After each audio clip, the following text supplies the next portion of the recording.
O episódio que se segue contém relatos de brutalidades cometidas pela PIDE em Nampula, Moçambique. A linguagem presente neste episódio é explícita e pode chocar. Se só agora está a ouvir este podcast, recomendo que comece no primeiro episódio.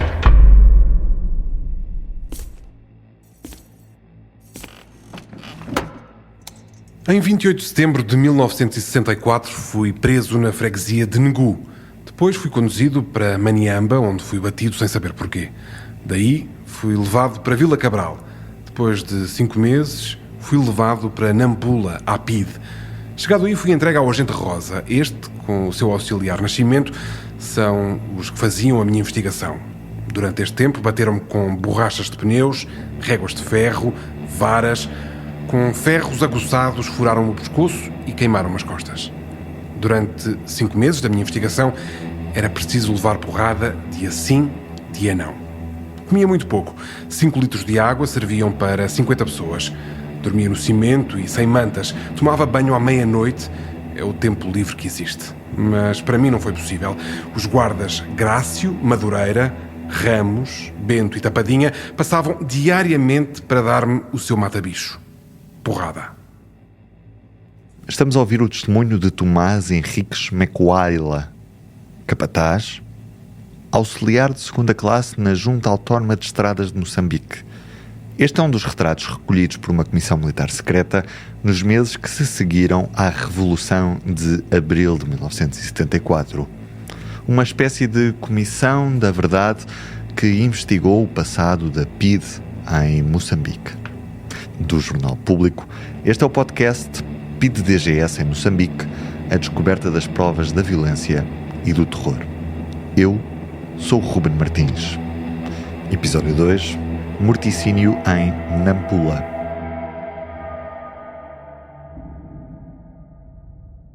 A 5 de julho de 1974, um homem chamado Varanja Paqueliua, que desconhecia a idade, mas aparentava ter cerca de 40 anos, sentou-se frente a 2 oficiais do exército português numa sala do quartel-general em Nampula.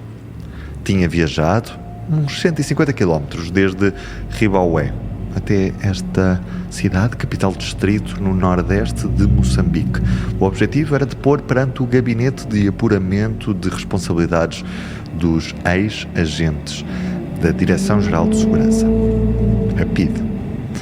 Em data incerta, mas certamente após o início da guerra em Moçambique, lá para 1964, este homem foi detido para averiguações por ordem da administração de Tarrua. Foi transportado de comboio até Nampula e levado para a subdelegação da PIDE-DGS. Mal ali entrou, foi mordido no joelho direito por um cão e depois espancado brutalmente pelos guardas Ramos e Madureira com um cavalo marinho. Enquanto lhe batiam, atiravam-no constantemente contra uma parede. Quando o chão ficou cheio de sangue, obrigaram-no a limpar com a língua. Ferido e exausto, foi levado para uma cela onde estavam já 9 homens, todos eles com ferimentos que não tinham sido tratados. Ali ficou 1 ano, sem culpa formada, sendo por vezes levado para uma sala onde era sovado. As pancadas na cabeça e na cara inchavam de tal forma os olhos que ele e os seus companheiros ficavam cegos durante dias. Podiam ficar privados de comida e água até 4 dias completos. As feridas que não saravam originavam infecções, gangrenas, doenças.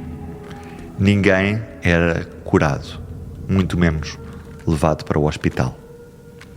Ao fim de 1 ano, Varanja foi transferido para a cadeia do Comando Distrital da PSP, administrada exclusivamente pela Polícia Política, onde ninguém entrava, a não ser os PIDES. Na cela, com 5 metros de largura por 15 de comprimento, estavam 200 reclusos, todos eles obrigados a estar sentados ou deitados uns sobre os outros. Existia um balde para as necessidades, o cheiro era nauseabundo, o calor insuportável. Todos os dias morriam homens. As razões? Doenças, fome, infecções, sede, asfixia. Um dia, um dos presos, levado para ser interrogado, regressou à cela quase morto, com mordeduras de cão nos ombros e nas pernas. Também sangrava abundantemente na zona genital. Os testículos tinham sido arrancados pelo animal.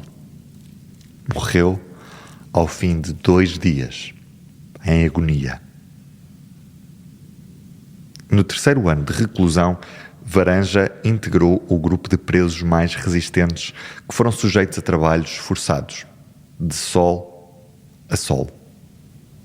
Trabalhou em obras camarárias, na serração de um colono e nas limpezas de um hospital. Nunca recebeu qualquer remuneração. O cão da PIDE, de nome Bobby, era levado frequentemente para junto dos presos. Quando o cão mordia, o guarda-ramos dizia: deixa o cão tirar bife que ele está com fome. O mesmo Ramos vigiava, sempre acompanhado pelo animal, os presos que por vezes tomavam banho durante a madrugada. Por volta das 5 da manhã, atiçava-o contra os corpos nus. Numa dessas noites, um dos prisioneiros, Moronha Uura, foi mordido nos testículos e no pênis, voltando à cela a sangrar. Estava mutilado. Não sobreviveu ao dia seguinte. Morreu assim que o dia nasceu. No processo desta comissão de apuramento de responsabilidades, ficou escrito o que se passou. O guarda-ramos abriu a porta da cela e viu o morto e disse: o gajo está a rir, e pisou com a bota na boca. Moronha Uura morreu a 26 de junho de 1966.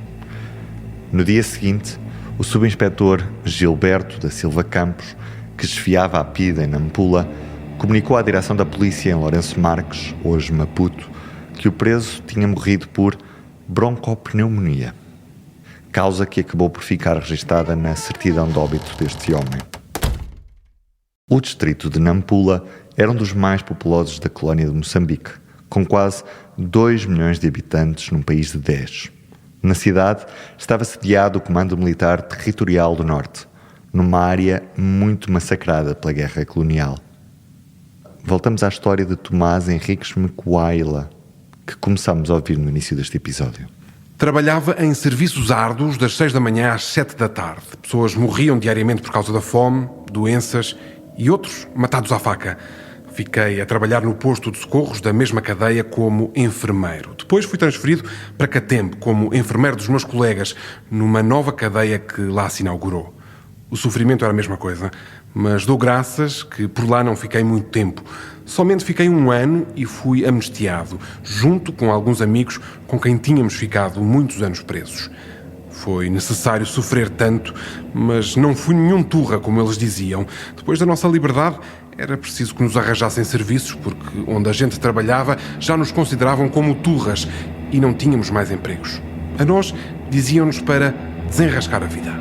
Ao longo do verão de 1974, a Comissão também ouviu muitas mulheres. Eram mães, esposas, filhas e irmãs dos desaparecidos e mortos.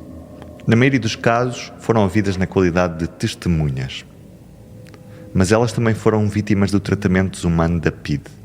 Numa busca ilegal em busca de um cartão de identificação do marido já detido, a são tomense Adelaide Augusto Batalha foi espancada por 4 elementos da polícia e perdeu alguns dentes. Muitas outras eram agredidas verbalmente à porta da subdelegação quando pediam informações sobre os seus familiares. Nos postos de vigia e noutras subdelegações do norte de Moçambique, há relatos de violações e abusos sexuais realizados por funcionários da PIDE.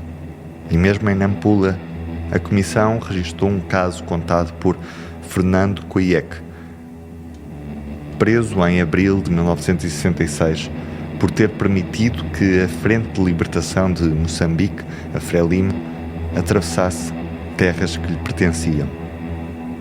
Numa das visitas da mulher deste homem, que lhe levava comida à cadeia, o guarda-ramos disse que ela era muito bonita, que não precisava de viver com um preto. Numa visita posterior, Ramos seguiu atrás da mulher, abordou-a e, por meio de ameaças, teve relações sexuais com ela. A grande maioria dos cidadãos que testemunharam perante os militares eram analfabetos. E por isso muitos dos autos que aqui vamos lendo estão assinados apenas com impressões digitais. Quando falavam apenas línguas nativas de Moçambique, a Comissão recorria a intérpretes. Em muitas queixas escritas e nos autos de perguntas, os agressores surgem identificados apenas pelos apelidos, por vezes com equívocos fonéticos. Existindo também casos em que as vítimas afirmam desconhecer por completo a identidade dos agressores. Nos próximos episódios, vamos continuar a conhecer relatos de cada um dos papéis arquivados há décadas na Torre do Tombo sem que ninguém os conhecesse. Pode ler já o segundo artigo em texto da Maria José Oliveira em público.pt, numa investigação que pode ser lida todos os domingos no suplemento P2 da edição impressa do Público. Se tem alguma história ou partilha para fazer sobre esta comissão de investigação, pode escrever-nos para pidemocambique@publico.pt. Eu sou o Ruben Martins e este episódio contou com a sonoplastia de Daniel Leitão. A investigação foi da Maria José Oliveira. Este podcast contou também com leituras de Filipe Santa Bárbara e Pedro Esteves. Para não perder os novos episódios, subscreva este podcast do Público na sua aplicação preferida. Para além deste programa, há mais para descobrir em público.pt/podcasts. O Público fica no ouvido.